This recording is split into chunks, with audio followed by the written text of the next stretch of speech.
Desktop, ठीक है, ये हमारी और डेस्कटॉप, और ये हमारे पास क्या है इसकी ट्रांसफर, जिसके अंदर हमारे पास सारी नोटिफिकेशन अटैचमेंट यहाँ पर अवेलेबल होती है, हमें पता चलता है। अब हमने देखना है MS ऑफिस कहाँ है, पहले हम यहाँ पर देखेंगे, यहाँ पर देखेंगे, अगर दोनों जगह पर नहीं है तो भी हमने इसका कोई शॉर्टकट नहीं बनाया तो हम यहाँ पर ऑल प्रोग्राम में जाएंगे और यहाँ से इसको सर्च कर लेंगे हमारे पास, तो हमारे पास मोबाइल प्रोफाइल ओपन हो गई।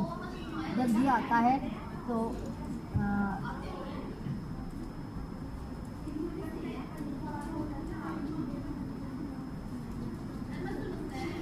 जब ये आएगा तो ये हमारे पास कुछ ये अवेलेबल है, ये हमारे पास ब्लैंक है, ये हमारे पास टेम्पलेट है। टेम्पलेट क्या होते हैं, जो एज ए सैम्पल हमारे पास अवेलेबल हो, जैसे आपने किसी रिपोर्ट पे काम करना है, आपने कोई करिकुलम उसकी डिज़ाइनिंग करनी है, आपने CV जनरेट करनी है, आपका कोई डॉक्यूमेंटेशन है, तो वो हम इन पे बनाएंगे। इनसे कोई आप एक टेम्पलेट ले लेंगे इनसे कि एक एग्जाम्पल और उसके ऊपर हम कर लें, वरना हम क्या लेते हैं ब्लैंक।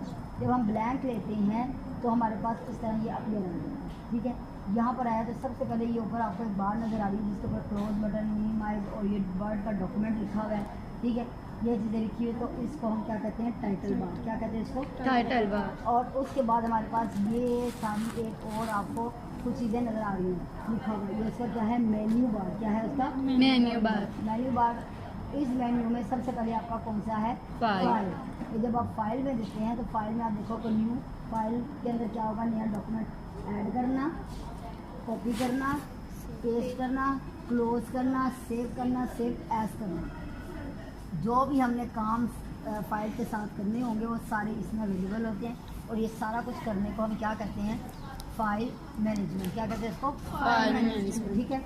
अब आपके पास आ जाता है आप पहला काम होम, फिर आपके पास इंसर्ट, डिज़ाइन, सबसे पहले लेकिन आपने क्या करना है, आपने लेआउट में जाना है। किसमें जाना है लेआउट में जाने का मतलब क्या है कि हमें जिसके ऊपर काम करना है वो पेज का सेटअप हम ले लेंगे। सबसे पहले हम पेज का सेटअप लेंगे तो पेज का हम देखेंगे ओरिएंटेशन, क्या देखेंगे पेज का ओरिएंटेशन। पेज का ओरिएंटेशन कितने टाइप का होता है, 2 टाइप का। कौन कौन सा पेज पोर्ट्रेट होता है या पेज लैंडस्केप। तो आपने जब इसके ओरिएंटेशन में जाना है तो आपके पास पोर्ट्रेट या लैंडस्केप लिखा हुआ है, तो आपने जिसके ऊपर काम करना होगा वो ये चूज होगा, ठीक है। ये दोनों चीज़ें आप देख लो, ये पोर्ट्रेट ऐसा होगा, लैंडस्केप ऐसा होगा, ठीक है। यहाँ से हमने इसका ओरिएंटेशन ले लिया। अब पेज के ऊपर हमने क्या करना है, पेज का साइज़ देखना है कि हमने कौन से साइज़ के पेपर पे काम करें। आपको मैंने भी बताया कि जैसे ये कॉपी है, ये रजिस्टर है, रजिस्टर बड़े भी होते हैं, छोटे होते हैं, कॉपी का भी साइज़, तो इसी तरह पेज का भी अलग अलग साइज़ होता है। एक साइज़ वो होता है जो स्टैंडर्ड है, जिसके ऊपर हमें लगा हुआ है काम, वो लेटर होता है, और बकाया